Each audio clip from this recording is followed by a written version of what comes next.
रंजना कभी ब्रश नहीं करती थी। उसे कितनी बार उसके माँ बाप ने डांटा, लेकिन उसका कोई असर उस पर होता ही नहीं था, जिस कारण से उसके दांत पीले पीले हो जाते हैं। शादी के बाद अरे बहू, वैसे तो तुझ में कोई कमी नहीं है, पर तेरे दांत इतने पीले कैसे हैं बेटा?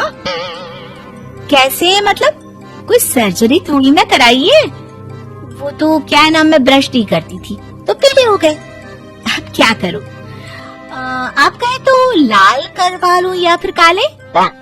यार ये क्या है, क्यों माँ से लड़ रही हो? लड़ रही हूँ? अरे मैं लड़ रही हूँ या ये बोल रही है कि दांत पीले है, पीले। अरे तपस्या थोड़ी ना की है इन्हें पीले करने के लिए, बकायदा ब्रश नहीं किया है 20 साल तक, तब जाकर।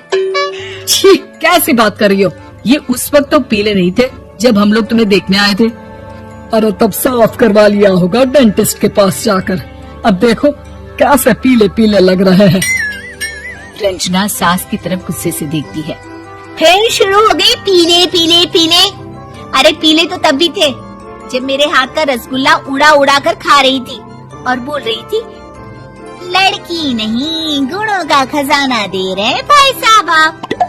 खैर अब वो लोग करते भी तो क्या करते, पीले दांत वाली बहू पल्ले पड़ी थी तो झेलना तो था ही।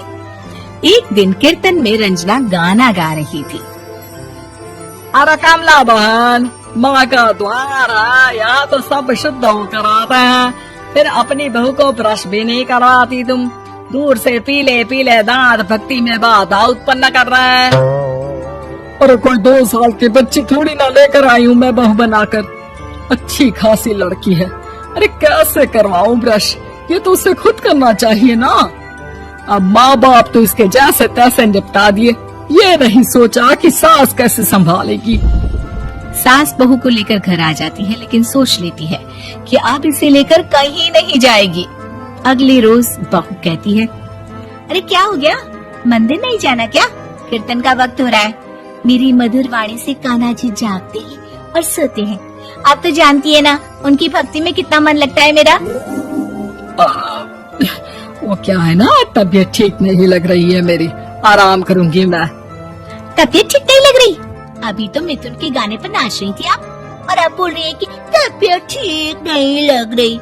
अरे भक्ति में मन लगा लो सासू माँ, ऊपर जाना है, क्या मुंह दिखाओगी आप? हाँ?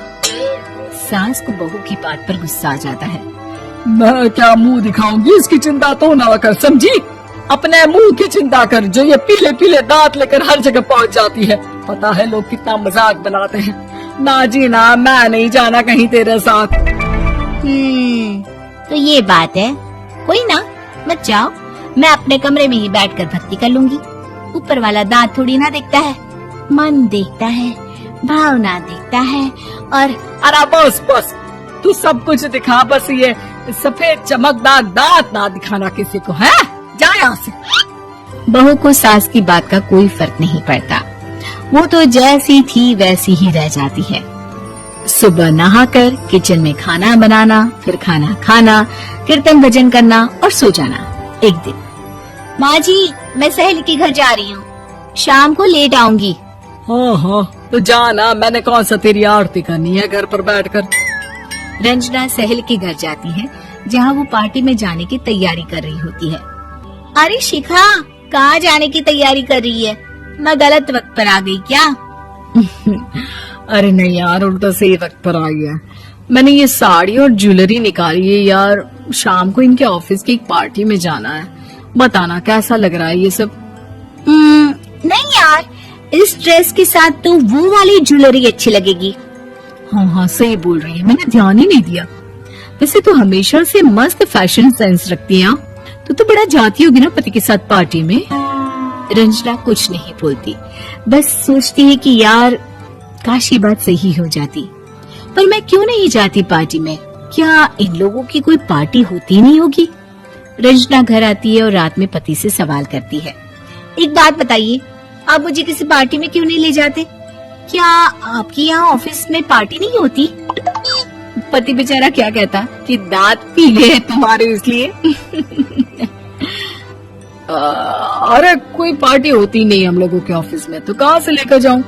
और मार्केट, मॉल, कहीं वीकेंड घूमना, कहीं तो। अरे यार सारे हफ्ते में एक छुट्टी मिलती है, तो सोचता हूँ कि आराम ही कर लूं। क्यों? रंजना मन मार के रह जाती है। पहले कभी सास के साथ मंदिर जाया करती थी, लेकिन वो भी सास ने ले जाना बंद कर दिया। घर बैठी बैठी रंजना बोर हो जाती है। तभी उसे आइडिया आता है और वो मायके जाने का सोचती है। सासू माँ, 2 दिनों के लिए मम्मी के घर जा रही हूँ। अच्छा अच्छा ठीक है, आराम से जा। और हाँ, माँ से कुछ अच्छी आदत सीख कर आना कि कैसे शरीर के हर भाग की तरह दांतों की सफाई भी जरूरी होती है, समझी? शुरू हो गई ना आप? वो लोग आपकी तरह नहीं है कि छोटी छोटी बात का बतंगड़ बना दे। उन लोगों के लिए मैं मायने रखती हूँ, ना कि मेरे पीले पीले दांत। रंजना माँ को बिना बताए उन लोगों को सरप्राइज देती है, लेकिन जैसे ही वो दरवाजे पर पहुँचती है, अंदर देखती है कि घर वाले कहीं जा रहे होते हैं। अब माँ, काश रंजना दीदी के दांतों वाली प्रॉब्लम नहीं होती, तो वो भी हम लोगों के साथ चलती ना बुआ जी की बेटी की शादी में। हाँ बेटा, लेकिन अब उसे कौन समझाए कि उसको उसके पीले दांत नहीं दिखते, लेकिन उसके आसपास के लोगों को कितना एम्बैरेसिंग फील कराते हैं। मुझे तो कितनी बार उसके स्कूल की टीचर ने शिकायत की कि उसके साथ कोई लड़की बैठना भी नहीं चाहती, और ना ही कॉलेज में कोई उससे बात करना चाहता था। लेकिन पता नहीं क्यों उसे ये बात समझ में ही नहीं आती। कोई कमी नहीं है उस लड़की में, बस यही कि दांत पीले हैं। वो तो भला हो जीजा जी और उनकी माँ का, जो दीदी को जैसी है वैसे ही रखा हुआ है। रंजना को अपने घर वालों की बात सुनकर बहुत दुख होता है। वो सोचती है कि वो क्या करे, लेकिन फिर वो सीधा डेंटिस्ट के पास जाती है, अपने दांत चमकाती है और कसम खाती है कि वो रोज ब्रश करेगी। और क्या हो गया? तुम तो 2 दिनों के लिए गई थी ना? पर कोई ना, अच्छा है, चलो आ गई तो। रंजना सास के सामने आकर खड़ी हो जाती है और पूरी स्माइल करती है, उसके चमकदार दांतों को दिखाती हुई। चले मंदिर। माँ, मुझे माफ कर दीजिए, मैंने आप लोगों को बहुत एम्बैरेसिंग फील करवाया। मैं आज से रोज ब्रश करूंगी।